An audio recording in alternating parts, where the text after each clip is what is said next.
Donc ce travail que je vais vous présenter aujourd'hui, il relève d'un nouveau chantier de recherche que je suis en train de développer, qui se situe au point de croisement de perspectives, que j'avais pu ouvrir dans de précédents travaux, dont je vais juste très rapidement dire un mot. D'abord des travaux sur la question des végétaux à l'écran, qui ciblaient leur puissance expressive et figurative, leurs agentivité, leur réflexivité théorique et leur portée spéculative. Et c'était des travaux qui s'intéressaient notamment à la formulation de propositions pour repenser l'image cinématographique sur la base de dérivations de concepts empruntés à la phytobiologie, à la botanique. Donc notamment la question de la pollinisation des images, par exemple, comme je vais essayer de proposer de le faire aujourd'hui avec la question de la terraformation. Par ailleurs, j'ai débuté un second cycle de travaux sur un autre terrain disciplinaire, celui des humanités spatiales, et plus précisément de la culture visuelle spatiale. Donc, dans le cadre du programme européen Universé, j'ai commencé en juin 2023 à l'université Heinrich Heine de Düsseldorf à poser les bases d'un projet de recherche qui s'interroge sur la nature et les conditions de possibilité d'une esthétique spatiale du paysage. Pour en dire très vite quelques mots, il s'agissait de proposer, en étudiant la manière dont le cinéma s'emploie à faire de l'espace un objet de la sensibilité, l'identification d'une catégorie esthétique qu'on pourrait nommer paysage spatial, autour d'une réflexion qui consiste à observer la part des paysages spatiaux qui procèdent en réalité de déclinaisons, d'arrangements ou de remontages qui sont conçus à partir de schèmes esthétiques du paysage terrestre. Hein, le point de vue à hauteur humaine, la perspective, la structure d'horizon, la finestra albertienne, etc. Hein, comme s'il fallait en réalité acclimater l'étrangeté radicale que constitue la perception extraterrestre pour essayer de la terrestrialiser, pour lui donner un spectre de compréhension humaine et permettre la projection du spectateur donc humain dans l'espace.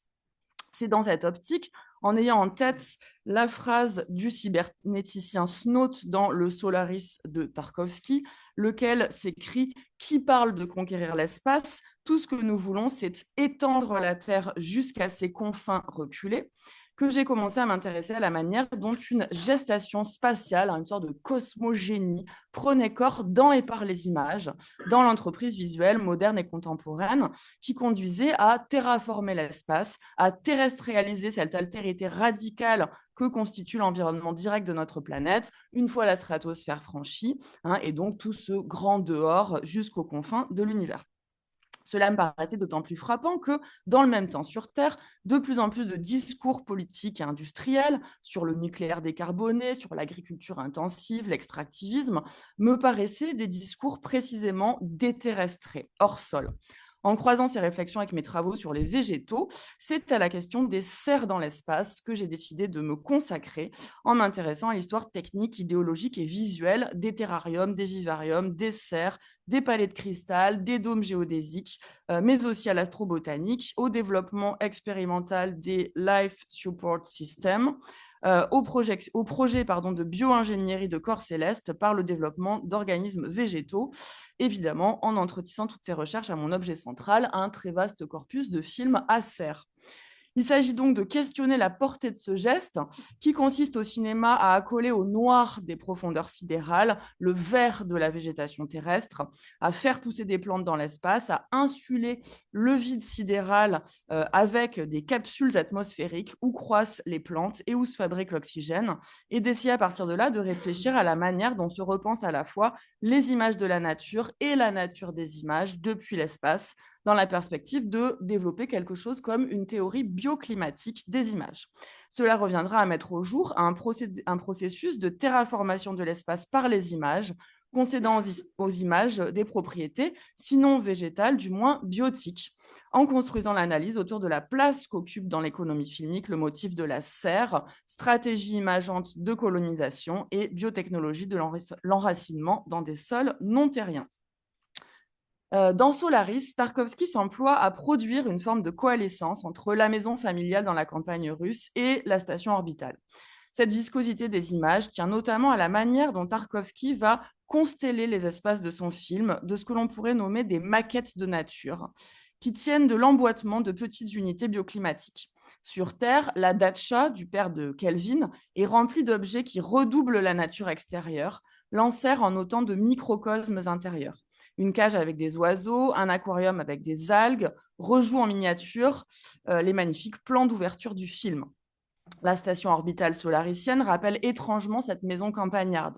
La chambre de Snout contient un cadre d'entomologie avec des papillons, la bibliothèque des scarabées et des mésanges taxidermiés. Snout aide Kelvin à accrocher au système de ventilation de sa chambre des bandelettes de papier afin qu'il s'acclimate aux solitudes sidérales grâce à l'imitation du bruit terrien du vent dans les arbres.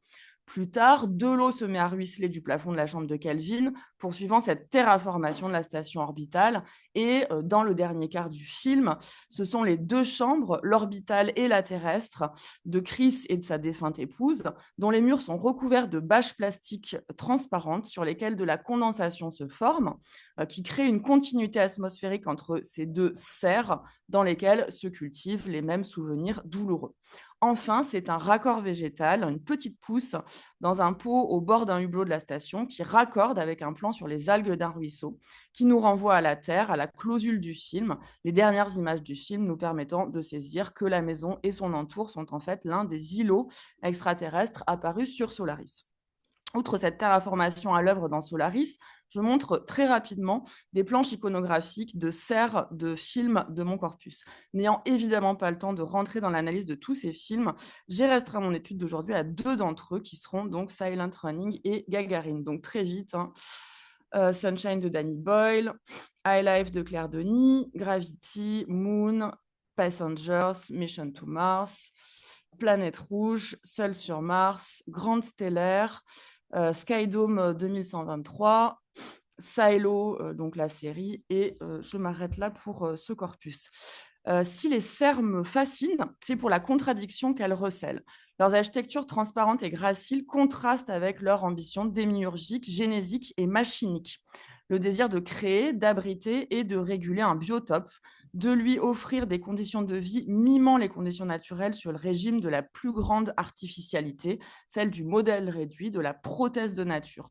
Les serres sont à la fois des objets de meilleure connaissance, des dispositifs techniques d'étude et de préservation des espèces, et des objets de construction de la nature, à laquelle la science a vertigineusement collaboré, ce dont a pris conscience l'âge de la technologie industrielle et du capitalisme global.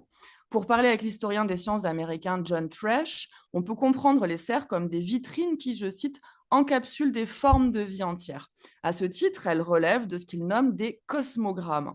À le lire, on peut proposer de penser les serres comme appartenant à sa catégorie de cosmologie matérialisée, c'est-à-dire, je cite encore, des idées de l'ordre de la nature qui sont mises en œuvre, incarnées, élaborées et contestées dans des cadres, des institutions, des représentations, des instruments et des pratiques concrets, et dont l'étude peut nous aider à comprendre le passé culturellement hybride et stratifié de la science, ainsi que son impact profond et croissant sur la Terre. Incarnant le modèle de l'artefact bioclimatique à l'heure du nouveau régime climatique, la serre véhicule toute une pensée spontanée, repose sur des idéologies implicites qu'il importe de démêler. D'abord, historiquement, elle est celle de la colonisation et de la prise de terre, au sens de Carl Schmitt, puis celle scientiste du fantasme d'une maîtrise totale de la nature et de l'environnement, avec les risques nombreux que comporte la géo-ingénierie. Enfin, les serres alimentent actuellement tout à la fois une grande partie de la population mondiale, et pas seulement les Occidentaux incapables de se passer de tomates en hiver, et les délires de reconquête spatiale de la génération des oligarques du numérique et du New Space. Beaucoup de choses dont je n'ai pas le temps de parler. Bref, Silent Running est peut-être le premier film qui vient à l'esprit lorsque l'on parle de serres dans l'espace. Réalisé par Douglas Trumbull en 1972, il s'ouvre sur d'idylliques images de nature, une succession de gros plans sur des végétaux constellés de gouttes de rosée, un bassin édénique avec cascades et nénuphars dans lequel un homme se baigne. Un plan plus large laisse alors apercevoir des infrastructures métalliques derrière les éléments végétaux du jardin. Une immense verrière permet de découvrir l'immensité sombre qui environne ce jardin spatial.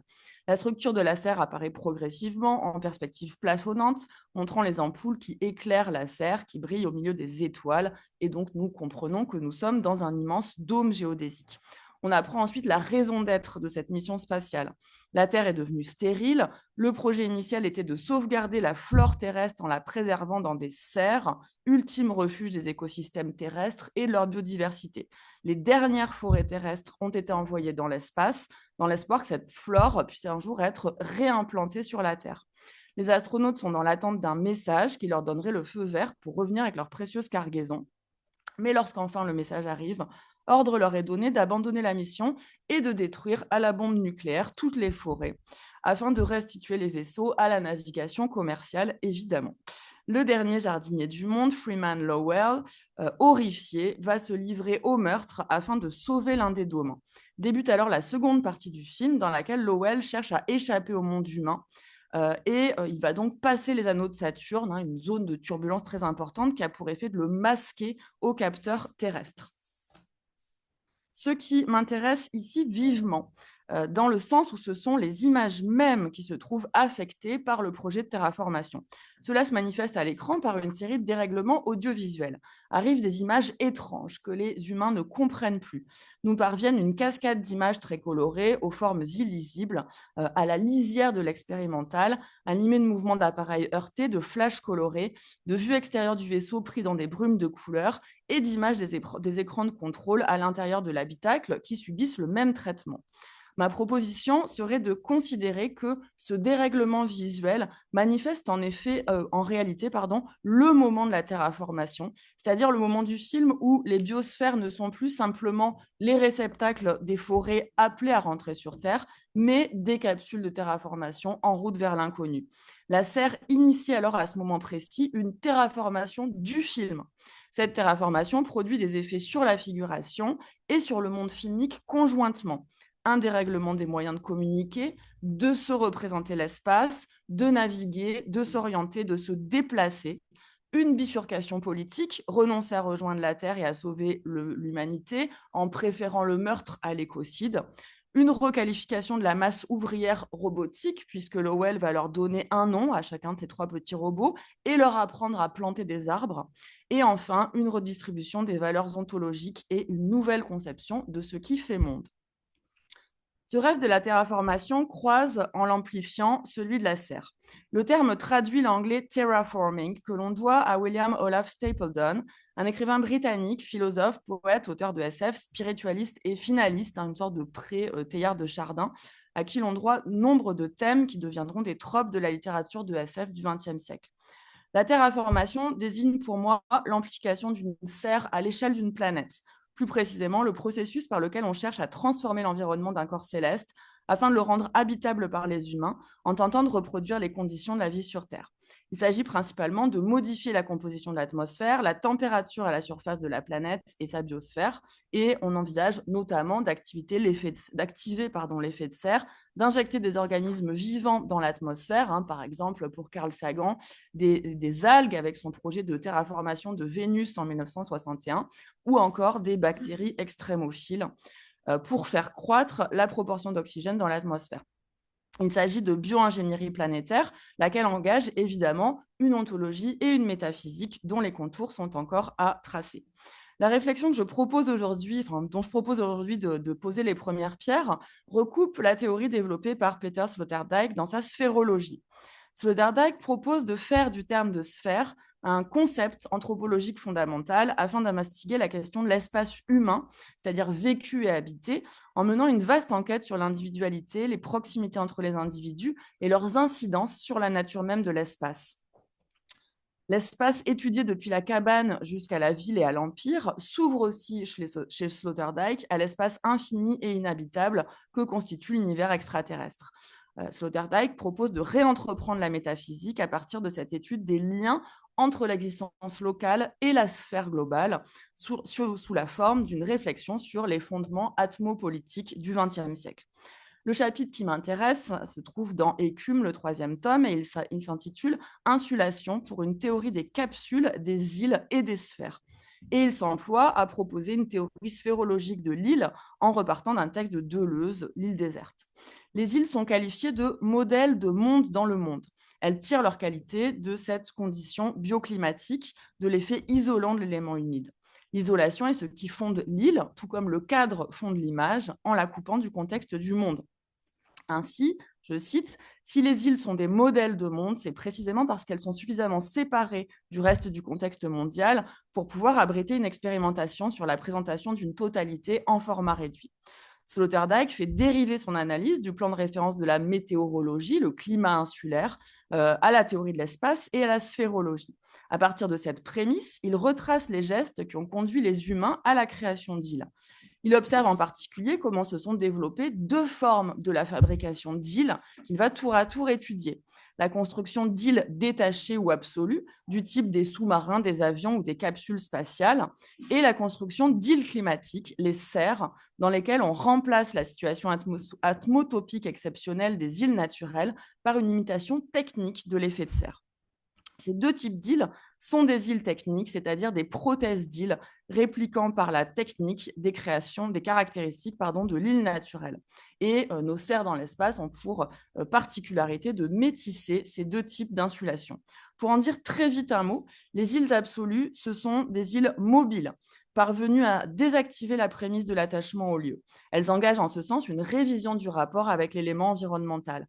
C'est par exemple le Nautilus du capitaine Nemo, dont la devise Mobilis in mobili sied également à la condition d'existence des individus dans la civilisation moderne. Pour Sloterdijk, la forme la plus radicale de ce type d'insularité, c'est la station spatiale, capsule forcée de produire par la technique des conditions atmosphériques internes vivables lorsqu'à l'élément aqueux se substitue le vide. Il s'agit alors de tirer les leçons du vol spatial du point de vue ontologique et anthropologique. Ce qui intéresse la sphérologie de Sloterdijk, c'est le fait que dans la station, je le cite, « l'être dans le monde des astronomes n'est plus possible que sous la forme d'un être dans la station ». La pointe ontologique de cette situation est le fait que la station constitue un modèle du monde. Depuis ce modèle de monde, il s'agit de re-regarder et de repenser la nature. Je cite encore, « Penser à partir de la prothèse, on peut l'interpréter comme un système de préservation de la vie, trouvé en l'état et spontanément habité. » Le vol spatial devient alors une discipline clé de l'anthropologie expérimentale, voire, je cite encore Sloterdijk, l'entreprise la plus importante de la modernité. Deuxième type d'insulation envisagée par Sloterdijk, les serres, îles climatiques ou atmosphériques, dont je ne dirai pratiquement rien, puisqu'il faut quand même que j'avance plus rapidement.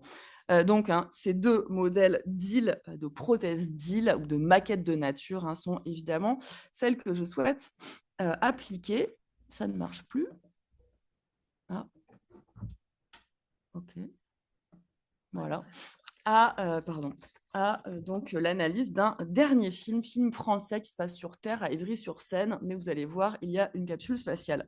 Gagarine constitue un objet fascinant pour notre analyse, au sens où il recoupe l'ensemble des réflexions précédemment évoquées en les relocalisant donc dans le Val-de-Marne. Le film va imager un processus complémentaire à celui que nous étudions pour l'instant, celui qui consiste à déterrestrialiser la Terre, à la rendre extraterrestre, par l'intermédiaire de la fabrication d'une capsule de survie spatiale, tout en poursuivant une réflexion sur le statut des images.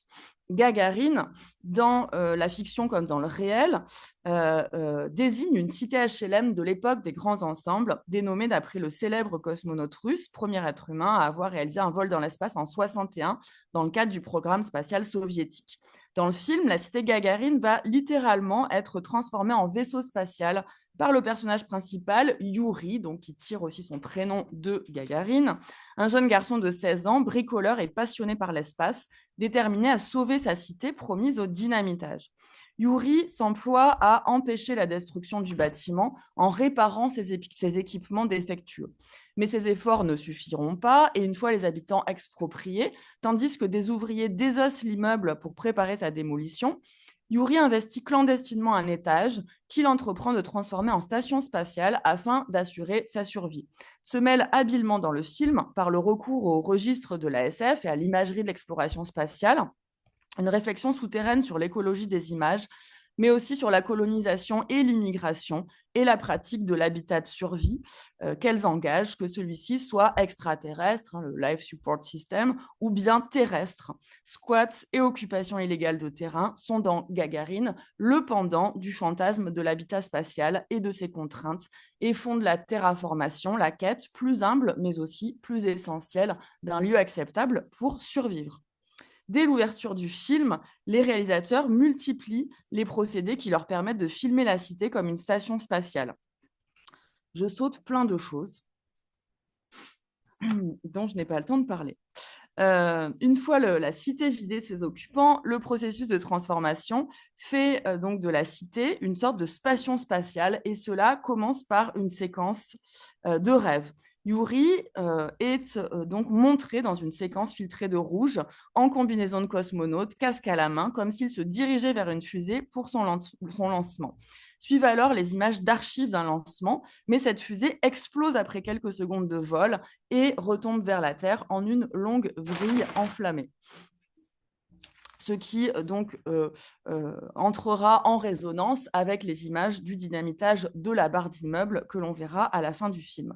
À partir de là, le montage va reposer sur le dialogue d'images d'exploration spatiale dans leur format natif et d'images des travaux de démolition qui commencent dans l'immeuble, visant à les identifier l'un à l'autre. Yuri va commencer à percer des trous dans les parois des immeubles afin de donc pouvoir circuler d'un appartement à l'autre sans être repéré. Et pendant tout ce temps-là, nous sont diffusés en montage alterné des images YouTube de la chaîne de la NASA, qui sont des vidéos de l'ISS, et que Yuri ne cesse de regarder afin d'alimenter sa pratique de fabrication d'une capsule de survie dans l'immeuble Gagarine. Ce principe se poursuit, je n'ai pas le temps de montrer un extrait, si j'ai le temps. Allez. Lors de la fabrication de la serre que je vous montre donc très rapidement.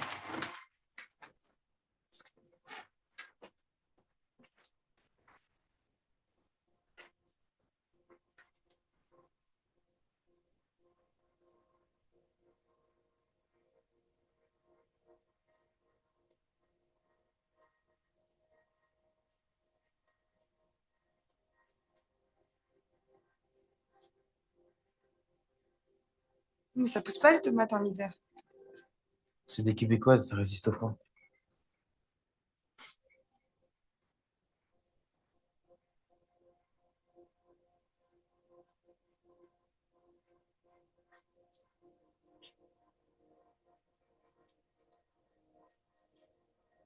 Comment ça marche? Le plus important dans l'espace, c'est l'air. Ici, c'est pareil. Donc, il faut ventiler tout le temps pour pas créer de bulles de CO2. L'eau, la terre, l'air, c'est les trois éléments vitaux. La serre, c'est un équilibre entre les trois. Voilà, donc très rapidement, ce qui m'intéresse ici, c'est la façon dont le garçon parvient, par la végétalisation, à terraformer la cité, lieu promis à la destruction et donc invivable, en réinterprétant en mode low-tech des technologies liées à la conquête spatiale. C'est par les images de l'espace que, pour un temps, l'atmosphère terrestre redevient vivable, et que les conditions de la survie sont réassurées. Pour reprendre la terminologie de Sloterdijk, Yuri crée donc une prothèse d'île, un modèle de monde, au sens où il est permis de parler de l'existence d'un monde suffisamment complet, dit Sloterdijk, dès que les conditions minimales de l'approvisionnement vital sont remplies. Life support signifie précisément cela, établir la liste des conditions dans lesquelles un monde de la vie humaine peut être maintenu temporairement en état de marche comme île absolue. Seulement pour le philosophe, cette compréhension de la nature par son imitation depuis l'espace doit nous permettre de saisir quelque chose qui ne s'était pas révélé initialement. Les répliques techniques doivent produire ce mouvement de compréhension. À partir de la forme de remplacement, on doit comprendre la forme première. La répétition de la vie en un autre endroit montre quelle proportion de la vie sous sa forme première a été comprise. Enfin, très rapidement, en guise de conclusion, blablabla. Si la serre relève d'une figure ambivalente, ambiguë, ce en quoi elle est intéressante pour la pensée, c'est parce qu'elle peut tout autant contribuer d'un imaginaire déterrestré, alimentant le fantasme d'une agriculture hors sol et d'un exode humain extraterrestre, que nous apprendre à réaffirmer notre dépendance à notre substrat terrestre. L'idée est donc, en se plaçant dans la perspective théorique de la vie des images, de considérer les films comme des serres, c'est-à-dire des milieux atmotopiques, bioclimatiques, caractérisés par leur étanchéité artificielle, qui n'est qu'apparente, car on le sait bien, les serres peuvent à tout moment être traversées d'altérité, redevenir poreuses aux courants d'air, au pollen, aux espèces vagabondes, mais aussi aux récits, aux mythes, aux soubresauts de l'histoire. Elles sont des modèles de monde également parce qu'elles sont traversées de formes adventices, de rudérales qui peuvent coloniser les délaissés et modifier l'atmosphère initiale. Dans les serres filmiques comme dans les serres terrestres, On s'emploie à faire croître et proliférer des formes de vie non humaines, dans le cas qui nous occupe, des images rapportées d'une multiplicité d'endroits du monde. Le film, comme Serre, nous permet de les observer, de renseigner sur la possibilité de développer des milieux favorables au vivre ensemble, placés sous l'égide du soin et de la subsistance. Loin de l'image délétère de la sphère, la serre permet de revenir au local, à un local traversé de global, qui, à la croisée des mondes scientifiques et des gestes vivriers, renseigne sur le renouvellement des conceptions de la nature, tout en s'employant à soutenir le vaste chantier de rénovation des cosmogrammes appelé par John Fresh. Et je vous remercie de votre attention.